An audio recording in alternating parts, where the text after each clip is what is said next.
तो देखिपे आमर गुआ चाष जो कहते आपण आमर केमती बिक्री करा जाए तो देखिपे गछ तो ये अच्छी आमती छड़े आउ बिक्री करा जाए एमती जी बाहर किलो 2 किलो नेखा मैंने बाहर तो ताको छड़े रखा जाए तापर बिक्री हुए।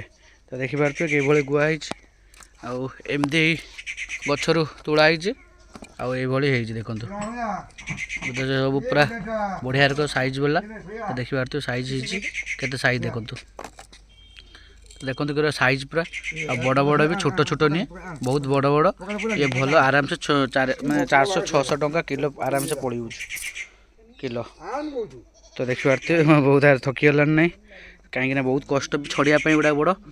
तो एमती अल्प अल्प जी बाहर नुआ नुआ सब बिछिकी छड़ा हो छड़े रखा आपण मैंने जदि गुआ चाष कर बहुत लाभ और आपण मैंने रखिकी सुखेबे सुखे सारापर बिक्री करने हो। तो ये देखिपे केते सुंदर होते बड़ बड़ हो देखो।